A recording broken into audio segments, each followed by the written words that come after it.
Hi, everyone. Welcome to Diabetes Primetime. We have a very special episode for you tonight with registered dietitian and certified diabetes care and education specialist, Kristie Messerli, about blood sugar, carbs, and how to care for ourselves with diabetes. Before we get started, tell me in the comments where you're watching from and let us know if it's your first time joining us. Kristie, thank you so much for being here with us. Yeah, thank you for having me. So, I'd like to start out with something you talk a lot about on your Instagram page, which is restriction, and how people with diabetes don't need to restrict themselves in order to get the blood sugar numbers they want. Tell us about that. Why is that the case? I think that one of the things that I hear the most is that I should be restricting carbohydrates because carbohydrates increase my blood sugar. And although carbohydrates do increase our blood sugar, it's important to know that carbohydrates increasing our blood sugar is a normal metabolic process. It is not something that needs to be like really micromanaged. It doesn't need to be something that we negate completely, but it does need to be managed. And one of the best ways to manage those blood sugar spikes and keeping them within target would more so be to make sure that you're eating carbohydrates with foods that are high in protein, high in healthy fat, and high in fiber. And so I really believe that in order to find a sustainable approach to managing your blood sugars, it's important to understand how to include carbohydrates in a way that works for you and still honors like your the foods you enjoy, your preferences, your culture. And there's a lot of restriction that's talked about when it comes to diabetes management. And I have never seen that work for literally anyone I've ever worked with. Especially not long term, right? We can cut out bread and carbs maybe for like a couple of weeks. For me, I think it would be hard to do it for a couple of days. But long term, it's just really difficult to stick with those restrictive approaches, isn't it? Absolutely. Yeah. And I think when I'm talking about not like taking a less restrictive approach, it is for that sustainability. Sure, we could cut something out for a period of time, but how does that look in 6 months? How does that look in a year? And if I always tell my clients, if you don't see yourself doing this in 5 years, it's probably not super beneficial to be doing it now. So, another question for you. You mentioned earlier pairing carbs with protein and fat. How should people think about the best way to eat carbs? I would say what I always tell my clients is think of what protein you want on your plate and then surround the rest of your meal around that protein. Protein, healthy fat, and fiber are going to always slow how quickly we digest carbohydrates. So when we add those to our plate, it's using more of an addition approach versus like this restrictive approach. And so I always tell people instead of thinking like what's the carb on your plate, think what's the protein and then what carb am I going to add to this? What healthy fat am I going to add to this? What source of fiber am I going to add to this? I think that when we have that addition mindset, it tends to set us up for success a lot easier and our blood sugars are a lot happier. Not just our blood sugars but our satiety altogether. When we are cutting out whole food groups and we're not focusing on the right nutrients, we're not going to feel super satisfied from meal to meal, which usually ends to eating a ton of food that is going to spike our blood sugars anyways. We're going to take a break here and do our trivia question. If you answer this question, folks, you'll get a collection of delicious breakfast recipes that our dietitian has put together. All you have to do is answer this question in the comments, which is, which fast food chain has the most locations around the world? Is it A, Subway, or B, Wendy's? Which chain has the most locations worldwide? Put your best guess in the comments and you'll get those awesome recipes delivered to your Facebook Messenger inbox.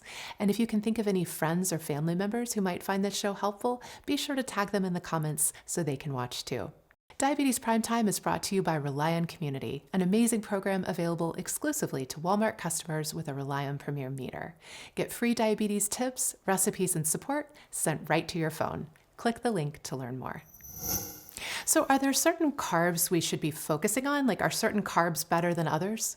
I mean, absolutely. When we're talking about blood sugar management, and just nutrient profile in general, we do have complex carbohydrates, which are found in things like whole grain bread, fruits and vegetables, things like that. And we have simple carbohydrates, which are found in like donuts and soda and candy and things like that. So, no matter the source of carbohydrate, it's going to affect our blood sugars, whether it's coming from a banana or whether it's coming from a soda, to be super honest, is going to affect our blood sugars.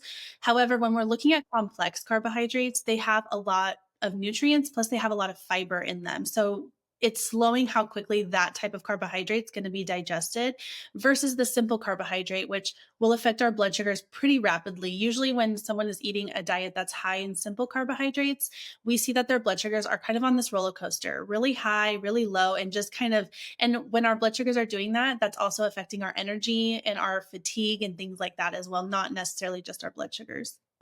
So, Kristie, you're really suggesting that people use their blood glucose meter or use their CGM to look at what's happening after they eat. So, for example, I might eat an apple and peanut butter and check my blood sugar 2 hours after and see what's happening with my numbers versus if I just eat an apple by itself, checking 2 hours later and seeing what those numbers are. Almost like we're doing some experiments to see what's happening with my blood sugar when I eat different foods. Am I hearing you right? Yeah, absolutely. And I think that checking our numbers 2 hours after we eat gives us such good data. I also like to talk to people about not looking at those numbers as pass or fail, or they did something wrong, or they did something good. We really want to look at those numbers as data.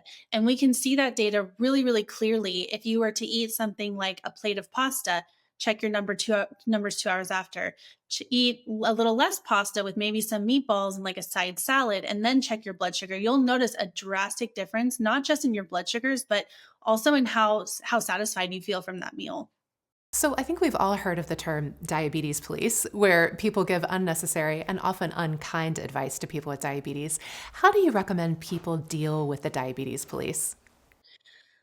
I always come from a place of empathy, and I feel that if it's a loved one, they likely are coming from a place of love and support. They might just not know how to give that.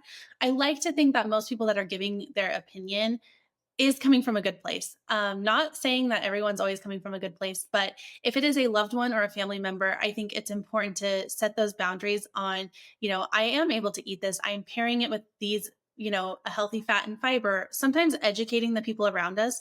I think diabetes is very misunderstood. It's very complex. And sometimes the people around us, our loved ones, actually want to be educated. They want to understand what you're going through and how to support you. And obviously that can get really challenging if people continue to tell you how to eat, what not to eat. And I think that's where just boundaries come into play of I know what I'm doing, I know what works for my body. That's probably one of the best ways to handle it. But I do like to think that most people that are commenting are coming from a place of love and support, usually. So, we know that foot care is really important for people with diabetes. What would be the main suggestions that you would want to share with our audience about how to best take care of our feet? One of the best things you can do to take care of your feet is to check your own feet every single day.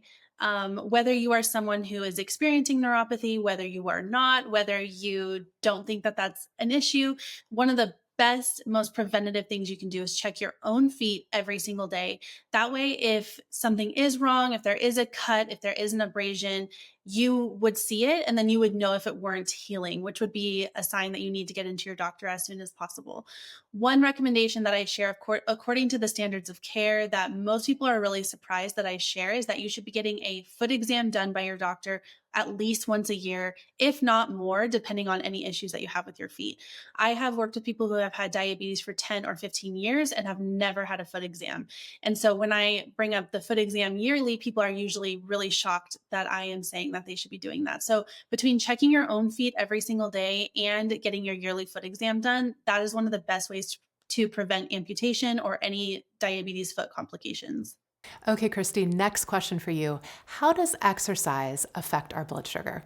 Oh, I could probably talk about this for a long time, but it really depends on the type of exercise we're talking about. But exercise in general is so beneficial for our blood sugars because our muscles are almost like sponges. So when we have sugar in our bloodstream, which all of us do, when we eat, food gets broken down into sugar.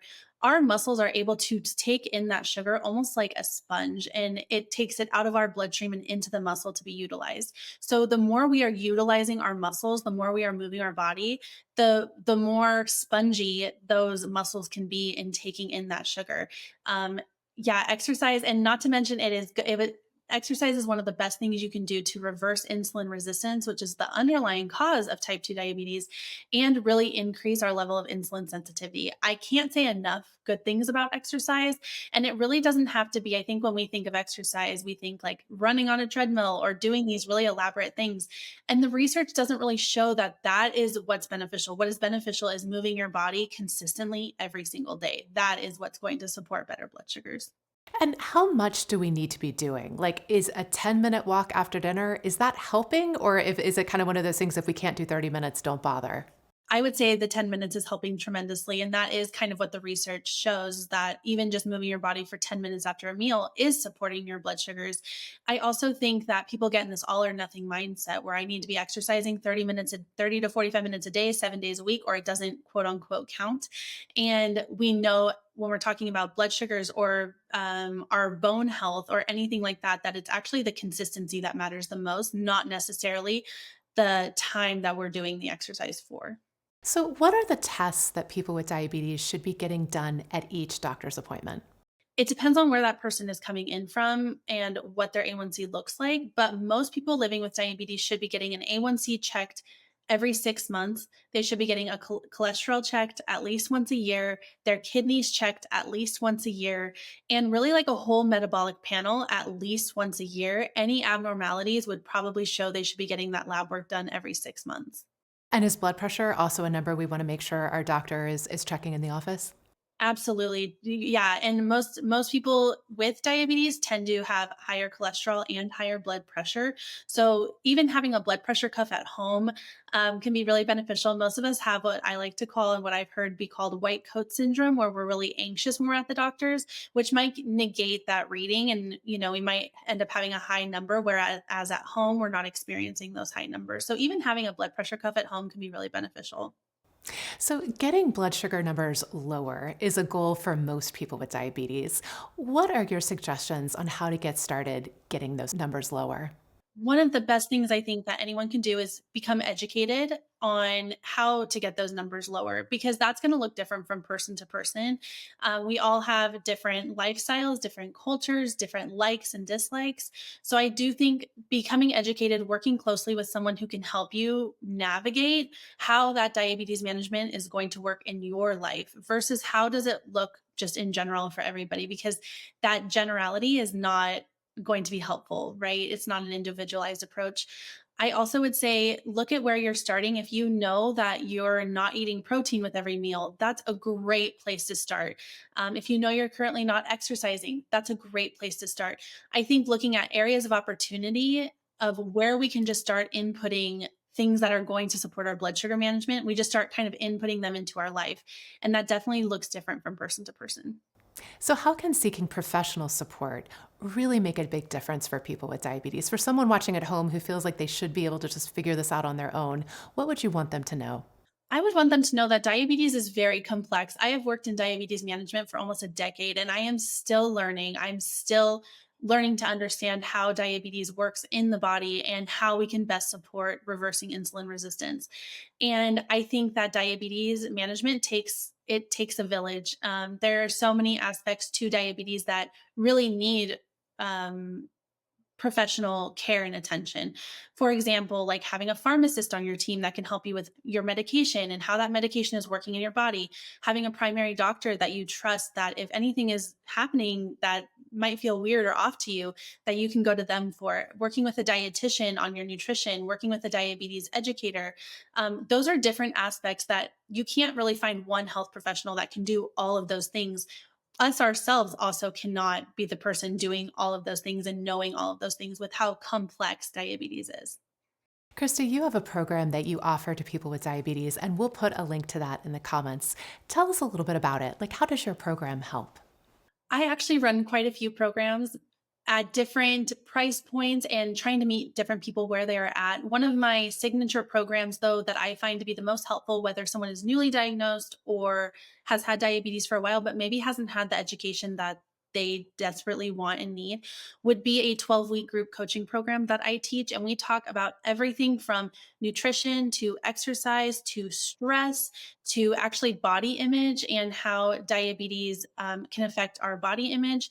navigating the medical system as someone living with diabetes. We also talk about what screenings you should be getting and how often. So I would say that that's probably one of the most beneficial things I teach because most people have not had that any of that type of education before. It's usually don't eat carbs, cut this out, cut that out, exercise more, lose weight. Those are the primarily the things that I hear people get told, which is some of the most unhelpful advice that they could probably receive.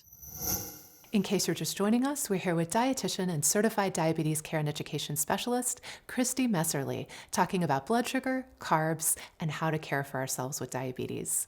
And you'll receive our collection of delicious breakfast recipes if you answer our trivia question, which is, which fast food chain has the most locations around the world? Is it A, Subway, or B, Wendy's? Put your best guess in the comments and you'll get those recipes delivered to your Facebook Messenger inbox. So, are there one or two things you've seen that really help your patients succeed?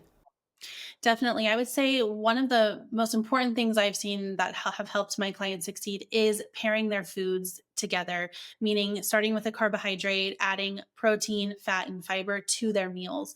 This helps because it helps increase their satiety levels from those meals, but it also helps their blood sugar response from those meals.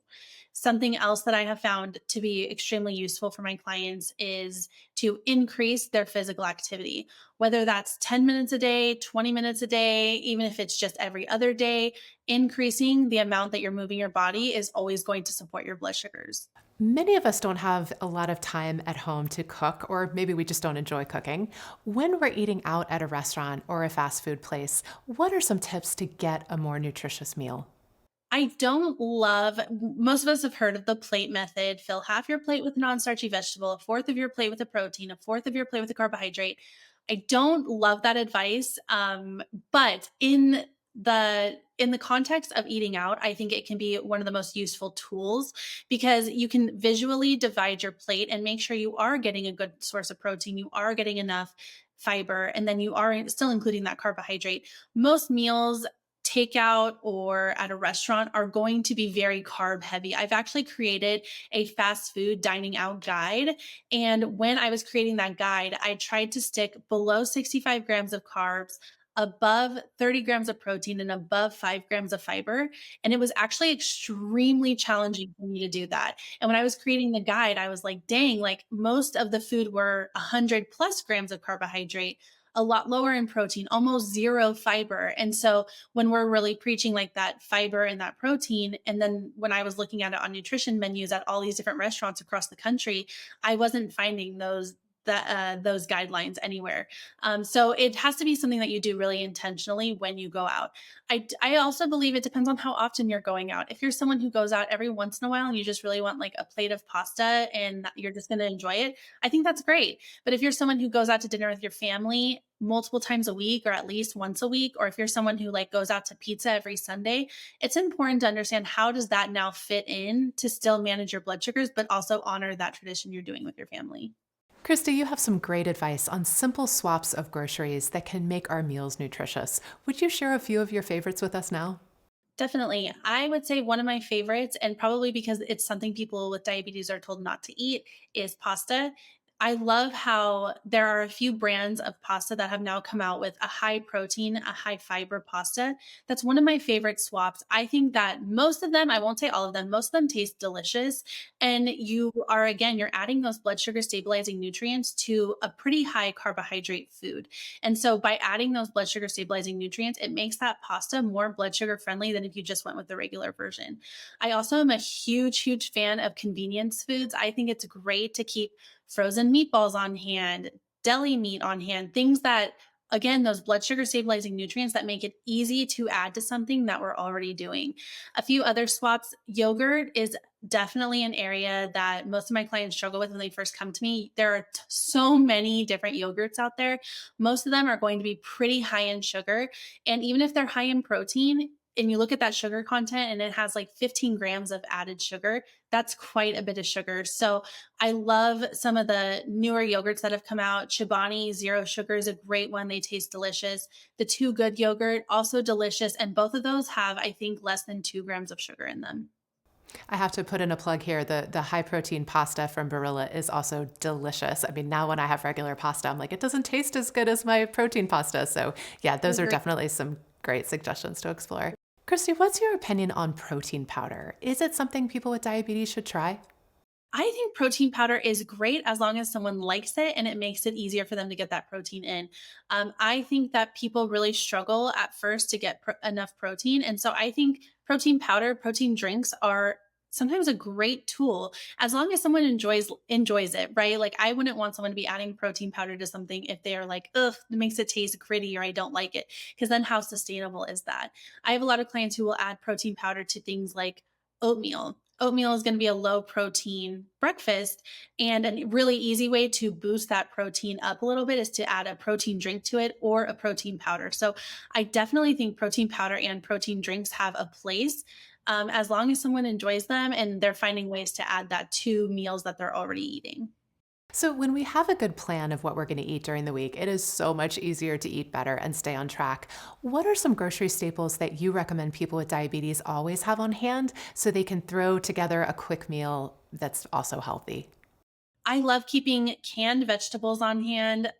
Canned fruit, even as long as it's in its own water, not in syrup, is a great one.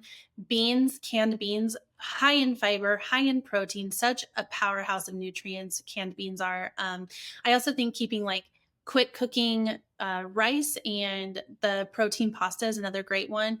I think that protein in general is going to be the food item that takes the longest to cook. And so when we're thinking of how can I make cooking a little bit faster, a little bit easier, I think focusing on our protein foods and making those foods more convenient, which is why I love grabbing things like frozen meatballs, or there's some really great like new like chicken nuggets from Just Bear or Bear Chicken that have come out that are really high in protein. The nutrition contents of them look great. And you can like throw them in your air fryer or throw them in the oven and you have chicken ready to go within a matter of minutes versus cooking chicken from scratch, which could take up to like 30 minutes. So I think like the protein sources that we keep on hand, making those more convenient can be really, really useful for people.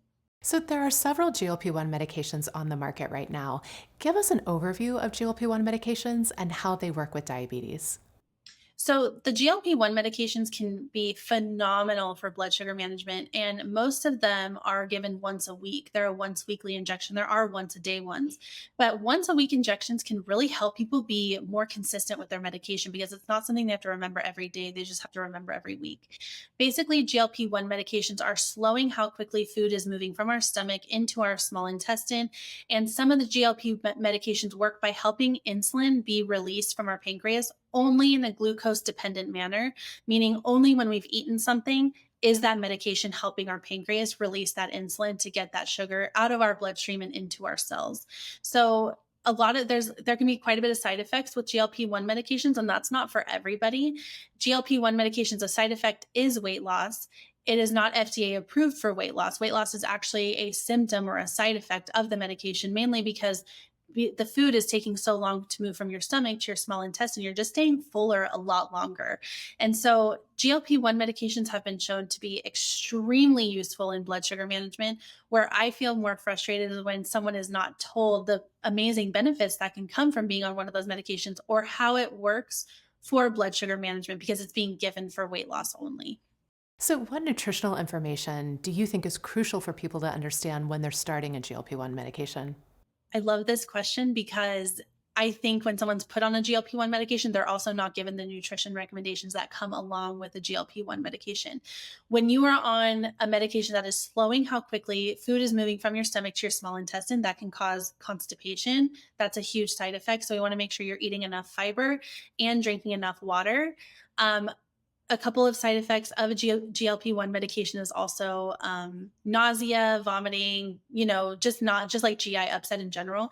I would say for most of us, when we are experiencing those symptoms, the foods we reach for the most are going to be higher carb foods. I don't think we think to ourselves like, I'm feeling nauseous. I really want this really well-balanced meal. We're usually like, I'm feeling nauseous. I want like some rice or I want some pasta or I want a piece of bread. And so most people, when they are put on a GLP-1 medication, don't focus enough on protein either. So the weight that they are losing, if they are losing weight, is coming from their muscle mass, not necessarily like any fat on their body. It's mainly coming from their muscle mass. So I would say hydration and increasing the amount of protein you're eating is crucial when you're on a GLP-1 medication. Kristie, thank you so much for joining us tonight. This has been such an awesome conversation. Yes, thank you so much for having me. And a big thank you to everyone watching at home. We so appreciate you being here and chatting with us in the comments. Before we go, here's the answer to our trivia question. Which fast food chain has the most locations around the world? The answer is A, Subway. If you didn't answer the trivia question, but you'd still like those great recipes, leave a comment for us and tell us what you thought of the show. We'll be back with a new episode in a few weeks. Until then, please stay safe and take good care. Good night.